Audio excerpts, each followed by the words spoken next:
स्वतंत्रता क्या है, राष्ट्र प्रेम किसे कहते हैं, त्याग और बलिदान की पराकाष्ठा क्या है, स्त्री का आदर कैसे किया जाता है। यदि इन प्रश्नों का समाधान ढूंढना चाहते हो तो आपको कहीं जाने की आवश्यकता नहीं है। आप सीधे चले जाइए राजस्थान की उस पुण्य धरा पर और उसकी माटी को मस्तक से लगा लीजिए, आपके सारे सवालों का समाधान हो जाएगा। मित्रों, आज मैं आपको ऐसी माटी में उत्पन्न हुए दो वीरों की गाथा सुनाना चाहता हूं। ऐसे दो महान वीर योद्धा जिन्होंने भारत देश की वीरता को अमर किया है, जिन्होंने भारत देश के शौर्य को अमर किया है, ऐसे दो महान वीरों की गाथा मैं आपके बीच में सुनाऊंगा। लेकिन उससे पूर्व मैं आपको बताना चाहता हूं कि इस भारत देश के अंदर एक परंपरा रही है अतिथि देवो भव। हमने अतिथियों का सत्कार किया देवता मान करके, लेकिन जो डकैत प्रवृत्ति के लोग होते हैं, जो गलत मानसिकता वाले लोग होते हैं, वो अतिथि देव भव की परंपरा कहाँ जानते हैं। गंदी मानसिकता वाले, चोर डकैत रूपी मानसिकता वाले लोग अतिथि देव भव की परंपरा को नहीं समझते।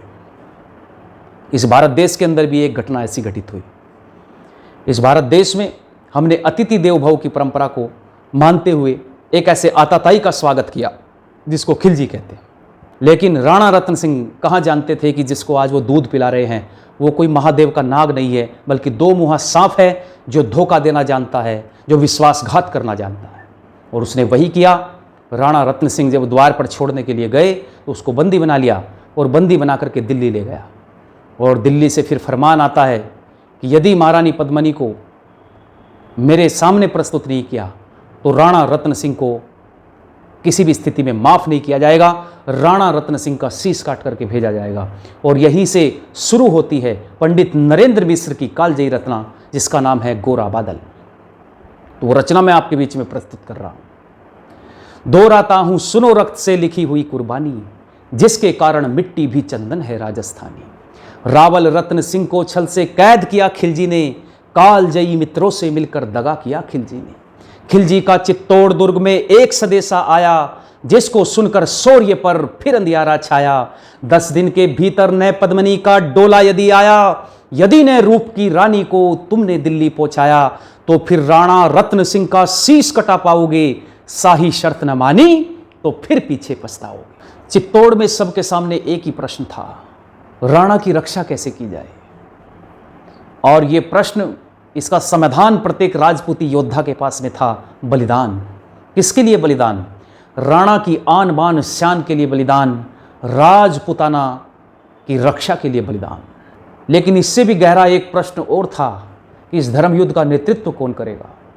और इस प्रश्न का समाधान किसी और के पास नहीं था, इस प्रश्न का समाधान था महारानी पद्मिनी के पास। आज महारानी पद्मिनी को पूर्व सेनापति गोरा और उनके भतीजे बादल बहुत याद आए।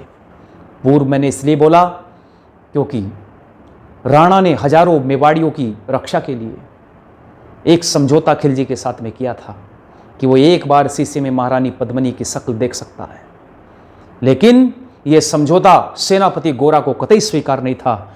उन्होंने कहा कि राणा एक बार भी क्यों उस आताताई के सामने झुके, एक बार भी क्यों, किसी भी स्थिति में हमें यह निर्णय स्वीकार नहीं है। राणा, आपकी लिए सर कटाना स्वीकार है, राजपुताना आन बान कर शान के लिए अपनी गर्दन कटाना स्वीकार है राणा, लेकिन यह निर्णय खिलजी का हमें कतई स्वीकार नहीं है। और गोरा इसके लिए तैयार नहीं हुए। राणा के सामने भी एक गहरा धर्म संकट था। हजारों मेवाड़ियों की रक्षा का प्रश्न राणा के सामने था।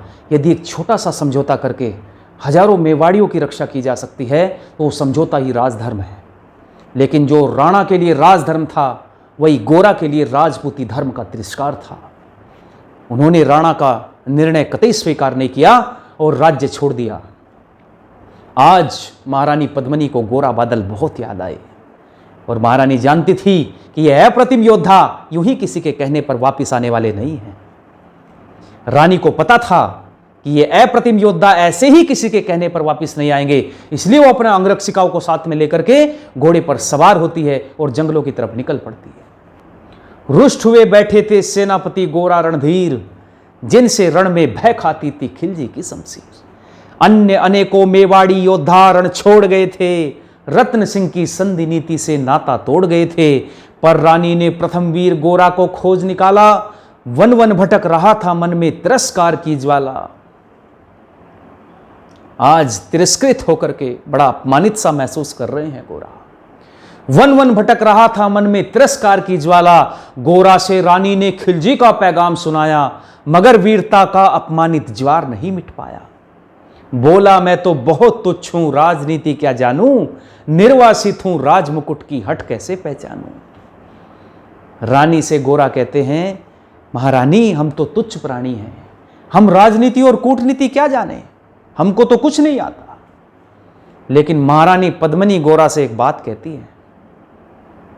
रानी बोली समय नहीं है वीर क्रोध करने का, रानी बोली समय नहीं है वीर क्रोध करने का, अगर धरा की आन मिट गई घाव नहीं भरने का। दिल्ली गई पद्मिनी तो पीछे पछताओगे, जीते जी राजपूती कुल को दाग लगा जाओगे। राणा ने जो कहा किया वो माफ करो सेनानी, यह कह गोरा के कदमों में झुकी पद्मिनी रानी।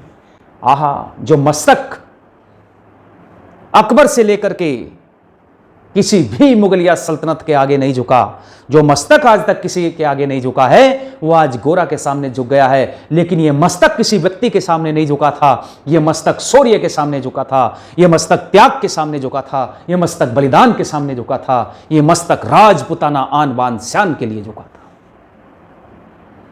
बस इतना सुनते ही गोरा अब महारानी पद्मिनी की प्रशंसा करते हुए क्या कहते हैं।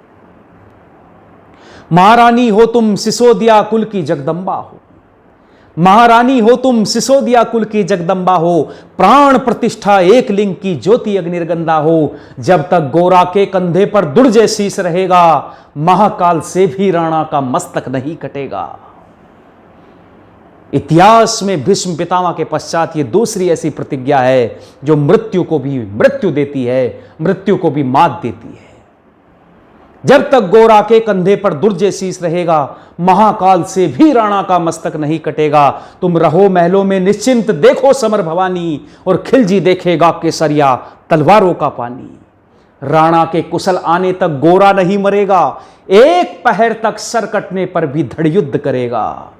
एक लिंग की शपथ महाराणा सकुशल आएंगे, महाप्रलय के घोर प्रभंजन भी न रोक पाएंगे।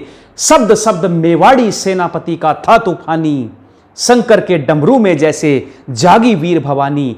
दोहराता हूं सुनो रक्त से लिखी हुई कुर्बानी, जिसके कारण मिट्टी भी चंदन है राजस्थानी। खिलजी मचला था पानी में आग लगा देने को, पर पानी प्यासा बैठा था ज्वाला पी लेने को। गोरा का आदेश हुआ सज गए 700 डोले, और बांकुरे बादल से गोरा सेनापति बोले, खबर भेज दो खिलजी को पद्मिनी स्वयं आती है, अन्य 700 सखियां भी वो साथ लिए आती है। स्वयं पद्मिनी ने बादल का कुमकुम तिलक किया था, दिल पर पत्थर रखकर भीगी आंखों से विदा किया था। और 700 सैनिक जो यम से भी भिड़ सकते थे, हर एक सैनिक सेनापति था, लाखों से लड़ सकते थे। एक एक कर बैठ गए सज गई डोलियां पल में, मर मिटने की होड़ लगी थी मेवाड़ी दल में। अब 700 डोलियां थी और हर डोली में 5 सिपाही थे, 5 राजपूत योद्धा हर डोली के साथ में थे। 4 डोली को उठाने वाले थे और 1 डोली के अंदर बैठा हुआ था। 700 डोलियां थी लोगों, मात्र 3500 सैनिक लाखों की सेना के साथ में लड़ने जाते हैं। कितना बड़ा शौर्य और कितना बड़ा पराक्रम उन वीरों के अंदर होगा।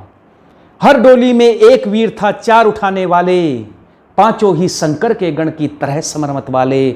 बजा कूच का शंख सैनिकों ने जयकार लगाई, हर हर महादेव की ध्वनि से 10 दिशा लहराई। गोरा बादल के अंतस में जगी ज्योत की रेखा, गोरा बादल के अंतस में जगी ज्योत की रेखा। मातृभूमि चित्तौड़ दुर्ग को जी भर करके देखा, कर अंतिम प्रणाम चढ़े घोड़ों पर सुबट अभिमानी। देशभक्ति की निकल पड़े वो लिखने अमर कहानी, दोहराता हूं सुनो रक्त से लिखी हुई कुर्बानी, जिसके कारण मिट्टी भी चंदन है राजस्थानी। जन्नी जन्मभूमिश्च स्वर्गादपि गरियसी। गोरा बादल को मालूम है कि वो आज जिस दिव्य यज्ञ की आहुति बनने जा रहे हैं, उससे जीवित लौट पाना शायद संभव नहीं है। इसलिए उन्होंने अपनी चित्तौड़ दुर्ग की माटी को मस्तक से लगा लिया और निहार रहे हैं उस माटी को जिसमें उनका बचपन बीता है। जहां पहुंची डोलियां एक दिन खिलजी की सरहद में, उधर दूत भी जा पहुंचा खिलजी के रंग महल में, बोला शहंशाह पद्मिनी मल्लिका बनने आई है, अपने साथ हुस्न की कलियां भी लाई है। एक मगर फरियाद उसकी फकत पूरी करवा दो, राणा रत्न सिंह से उसको एक बार मिलवा दो। और कहते हैं महारानी पद्मिनी की डोली में एक लोहार को बिठाया गया था और उसका कार्य था कि जैसे ही राणा से वो मिले तुरंत उनकी बेड़ियां काट दे। और आज समय आ गया है, गोरा अपने भतीजे बादल से कहते हैं, बोले बेटा समय आ गया है अब कट मरने का, मातृभूमि चित्तौड़ धरा का दूध सफल करने का। ये लोहार पद्मिनी भेष में बंदी रह जाएगा, केवल 10 डोलियां लिए गोरा पीछे धाएगा। ये बंधन काटेगा, हम राणा को मुक्त करेंगे। घुड़सवार कुछ उधर आड़ में ही तैयार रहेंगे, जैसे ही राणा आए वो सब आंधी बन जाए और उन्हें चित्तौड़ दुर्ग में वो सकुशल पहुंचाएं। राणा जाएं जिधर शत्रु को उधर न बढ़ने देना, एक यवन को भी उस पथ पांव न धरने देना। मेरे लाल लाडले बादल आन न जाने पाए, तिल तिल कर मरना बेटे, मेवाड़ी मान न जाने पाए, मेवाड़ी मान न जाने पाए। और बादल का उत्तर सुनना लोगों, उस देश के बेटे, उस नौजवान का उत्तर सुनना, ऐसा ही होगा काका, राजपूती अमर रहेगी। ऐसा ही होगा काका, राजपूती अमर रहेगी। बादल की मिट्टी से भी गौरव की गंध बहेगी। और अब गोरा जानते हैं कि जिस दिव्य यज्ञ में वो आहुति बनने जा रहे हैं उससे जीवित लौट पाना शायद संभव नहीं होगा। इसलिए वो अपने भतीजे की तरफ उनका हृदय करुणा से भर जाता है और वो अपने भतीजे को अपने गले से लगाने का प्रयास करते हैं। और वो अपने भतीजे बादल से कहते हैं, तो फिर आ बेटा बादल, सीने से तुझे लगा लूं, हो न सके शायद अब मिलन, अंतिम लाड़ लड़ा लूं। यह कहकर बाहों में भरकर बादल को गले लगाया, धरती कांप गई अंबर का, अंतस मन भराया। सावधान कह पुनः पथ पर बढ़े गोरा सेनानी, झट से पहुंच लिया मुड़कर बूढ़ी आंखों का पानी। दोहराता हूं सुनो रक्त से लिखी हुई कुर्बानी, जिसके कारण मिट्टी भी चंदन है राजस्थानी। गोरा की चातुरी चली, राणा के बंधन काटे, छांट छांट कर शाही पहरेदारों के सर काटे। लिपट गए गोरा से राणा गलती पर पछताए, सेनापति की नमक हलाली देख नयन भराए। आज राणा को पश्चाताप हो रहा है कि जिस सेनापति को की बात को मैंने माना नहीं था, अगर मैं इस सेनापति तुम्हारी बात मान लेता तो शायद ये दिन आज न देखना पड़ता। और लिपट गए अपने सेनापति के साथ में कि जिस सेनापति को राज्य से बाहर जाना पड़ा था, आज वही सेनापति मेरे प्राण बचाने के लिए अपने प्राणों का बलिदान देने के लिए आ गया है। और गले से लगा लेते हैं गोरा को। लिपट गए गोरा से राणा गलती पर पछताए, सेनापति की नमक हलाली देख नयन भर आए। पर खिलजी का सेनापति पहले से ही शंकित था, वो मेवाड़ी चट्टानी वीरों से आतंकित था। जब उसने लिया समझ के पद्मिनी नहीं आई है, मेवाड़ी सेना खिलजी की मौत साथ लाई है। पहले से तैयार सैन्य दल को उसने ललकारा, निकल पड़ा टिड्डी दल रण का, बजने लगा नगाड़ा। दृष्टि फिरी गोरा की मानी, राणा को समझाया, रण मतवाले को रोका, जब रण चित्तौड़ पठाया। राणा चले तभी शाही सेना लहरा कर आई, खिलजी की लाखों नंगी तलवारें पड़ी दिखाई। खिलजी ललकारा, दुश्मन को भाग न जाने देना, रत्न सिंह का शीश काट कर ही वीरो दम लेना। टूट पड़ो मेवाड़ी शेरो, बादल सिंह ललकारा, हर हर महादेव का गर्जा न भेदी जयकारा। निकल डोलियों से मेवाड़ी बिजली लगी चमकने, काली का खप्पर भरने तलवारें लगी खटकने। राणा के पथ पर शाही सेनापति तनिक बढ़ा था, पर उस पथ तो गोरा हिमगिरी सा अड़ा खड़ा था। कहा जफर से एक कदम भी आगे बढ़ न सकोगे, यदि आदेश न माना तो कुत्ते की मौत मरोगे। राणा रत्न सिंह तो दूर न उसकी छाया तुम्हें मिलेगी, दिल्ली की भीषण सेना की होली अभी जलेगी। यह कहकर महाकाल बन गोरा रण में हुंकारा, लगा काटने शीश समर में बही रक्त की धारा। यह कहकर महाकाल बन गोरा रण में हुंकारा, लगा काटने शीश समर में बही रक्त की धारा। खिलजी की असंख्य सेना से गोरा घिरे हुए थे, लेकिन मानो ये रण में मृत्युंजय बने हुए थे। पुण्य प्रकाशित होता है जैसे अगृत पापों से, फूल खिला रहता है असंख्य कांटों के संतापों से। वो मेवाड़ी वीर अकेला लाखों से लड़ता था, बड़ा जिस पथ शेर उधरी विजय मंत्र पढ़ता था। इस भीषण रण से दहली थी दिल्ली की दीवारें, गोरा से टकराकर टूटी खिलजी की तलवारें। बड़ा भयंकर युद्ध चल रहा है। एक तरफ खिलजी का गुमान है और एक तरफ राजपूताना आन बान शान और मान है। मगर कयामत देख अंत में छल से काम लिया था, मगर कयामत देख अंत में छल से काम लिया था। गोरा की जंघा पर अरी ने छिपकर वार किया था। वहीं गिरे वीरवर गोरा, जफर सामने आया, शीश उतार दिया धोखा देकर, मन में भारी हर्ष आया। मगर वारे मेवाड़ी, गोरा का धड़ भी दौड़ा, किया जफर पर वार की जैसे सर पर गिरा है तोड़ा। एक वार में ही शाही सेनापति चीर दिया था, जफर मोहम्मद को केवल धड़ ने निर्जीव किया था। जो ही कटा जफर शाही सेना का साहस लड़ जा, काका का धड़ देख बादल सिंह महारुद्र सा गरजा। अरे कायरो नीच बांगड़ो, छल से रण करते हो, किस बूते पर जवान मर्द बनने का दम भरते हो। यह कहकर बादल उस क्षण बिजली बन के टूटा था, मानो धरती पर अंबर से अग्नि सिरा छूटा था। ज्वालामुखी फटा वो जैसे दरिया हो तूफानी, सदियां दोहराएंगी बादल की रणरंग कहानी। अरी का भाला लगा पेट में आते निकल पड़ी थी, अरी का भाला लगा पेट में आते निकल पड़ी थी। जख्मी बादल पर लाखों नंगी तलवारें खिंची कड़ी थी। कसकर बांध लिया आंतों को केसरिया पगड़ी से, रंचक भी न डिगा प्रलंकर सम्मुख खड़ी मृत्यु से। आप बादल तूफान बन गया, शक्ति बनी फौलादी, मानो खप्पर लेकर रण में लड़ती हो आजादी। उधर वीरवर गोरा का धल अरिदल काट रहा था और इधर बादल लाशों से भूतल पाट रहा था। एक एक कर मिटे सभी मेवाड़ी वीर सिपाही, रत्न सिंह पर लेकिन रंचक आंच न आने पाई। गोरा बादल के शव पर भारत माता रोई थी, जिसने अपनी दो प्यारी ज्वलंत मणियां खोई थी। धन्य धरा मेवाड़ धन्य गोरा बादल बलदानी, जिनके बल से रहा पद्मनी का सतित्व अभिमानी। दोहराता हूं सुनो रक्त से लिखी हुई कुर्बानी, जिसके कारण मिट्टी भी चंदन है राजस्थानी, जिसके कारण मिट्टी भी चंदन है राजस्थानी। ऐसे वीर सूरमा, ऐसे योद्धाओं को पैदा करने वाली ये भारत माता है। इसलिए मेरे नौजवान साथियों, उन वीरों से प्रेरणा लो, अपने शौर्य को बढ़ाओ, अपने शारीरिक बल को बढ़ाओ, आत्मिक बल को बढ़ाओ, तभी समाज की उन्नति करने में सफल हो पाओगे।